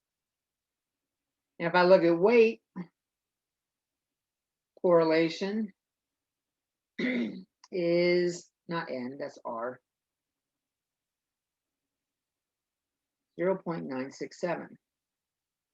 Again, well, look at this. The normal quantiles now show -1 to 2, just a little past -1. These are even closer. If we want to compare it with the critical value, CB is on the tables. My stat lab generally will give it to you. Let's come and take a look at it in our program.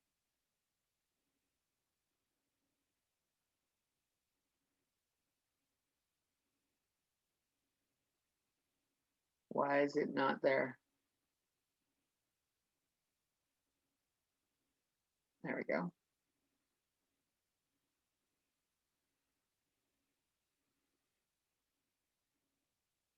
What are you doing?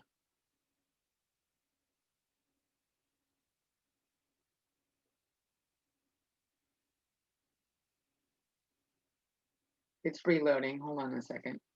Maximize it for a second.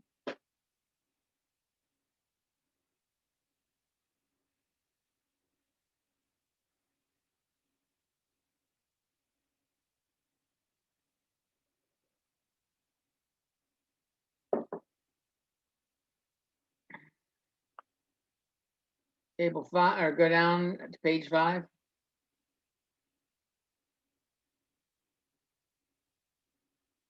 There we go. N equals 12 has a critical value of 0.928. This is table B1 or table 6, page 5. CV for N equals 12 is 0.928. So I'll put these both up here. 0.928, 0.928. In both cases. Oh, oops. There we go. Critical value for N equals 12, table 6, page 5. We had N equals 12 with 0.928. I'm going to compare my R values with it. In both cases, R was greater than the critical value. The lengths and weights of bears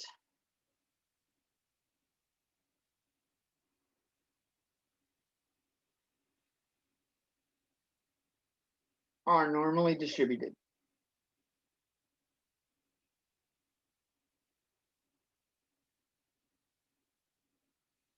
And we know that. There's not a lot of short bear. Well, if we look at this in terms of humans, there's not a lot of super short humans. There's not a lot of super tall humans. Most humans are in a middle range, 5 to 6 feet tall. There are people that are diminutive, 2.5 feet, 3 feet tall. There are people that are 8 feet tall.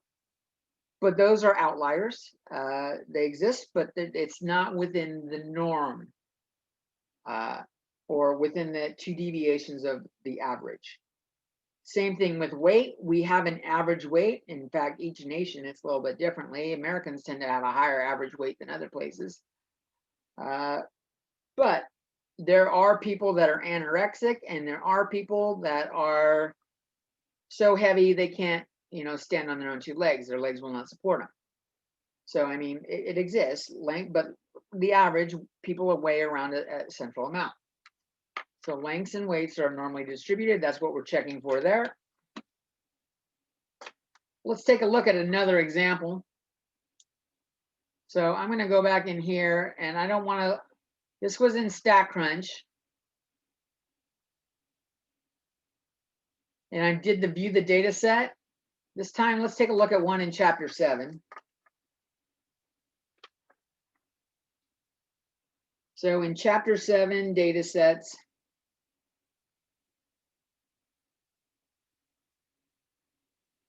let's look at 7.3 example 3, or example, or 7.3_4. There we go.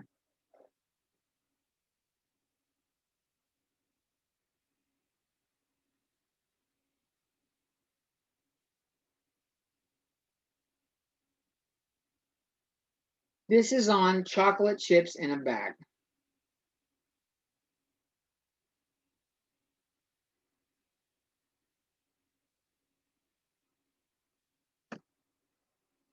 Are the amounts of chocolate chips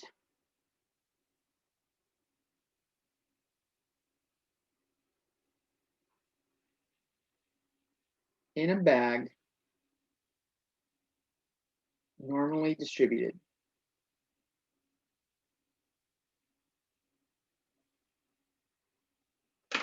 Now, if I just think about it, when I go into a supermarket and I pick up a bag of chocolate chips, like let's say I'm going to make chocolate chip cookies.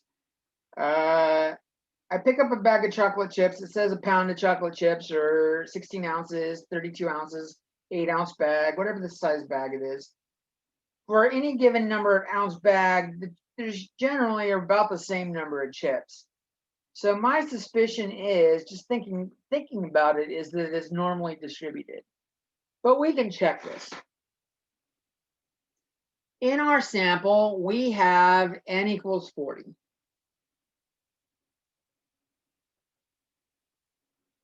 In this problem.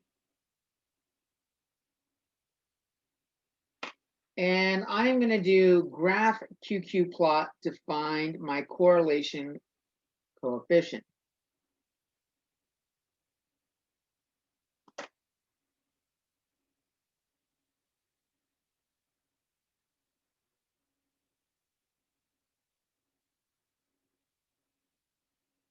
Add my correlation statistic and my normal quantiles. And look, another way to look at it is look at those dots in that line.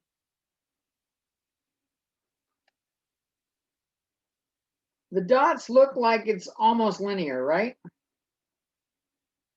Almost like a straight line.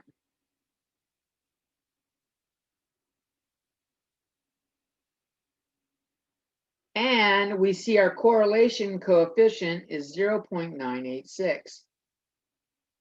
Notice that it's 0.986 is really close to 1, and the dots make close to a straight line. I'll come back over, I'll get my critical value.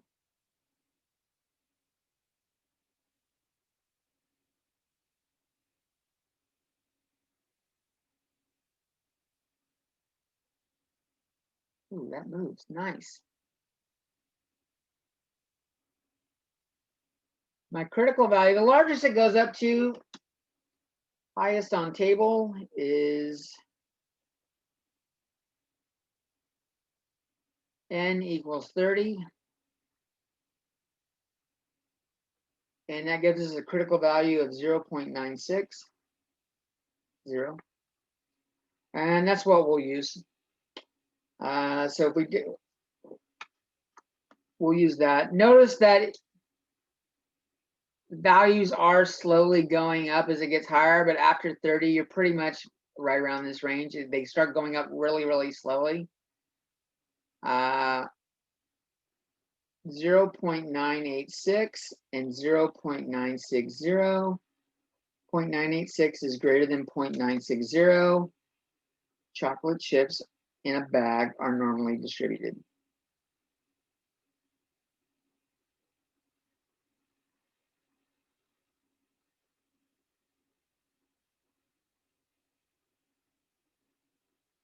And what we did there is we assessed the normality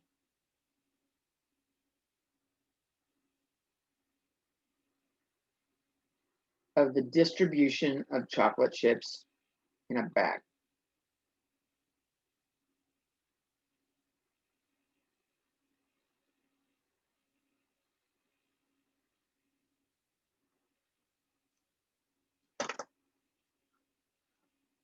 And that's pretty much it for 7.3.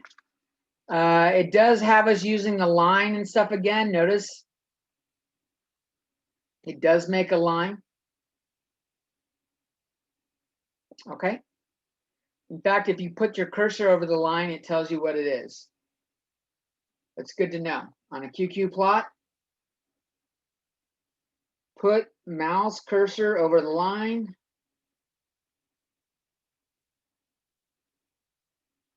To find the equation.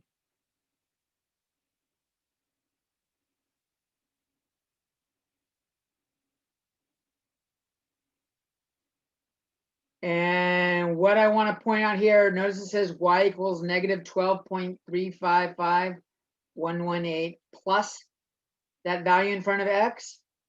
When x equals 0, that last thing goes away and we got y equals negative 12.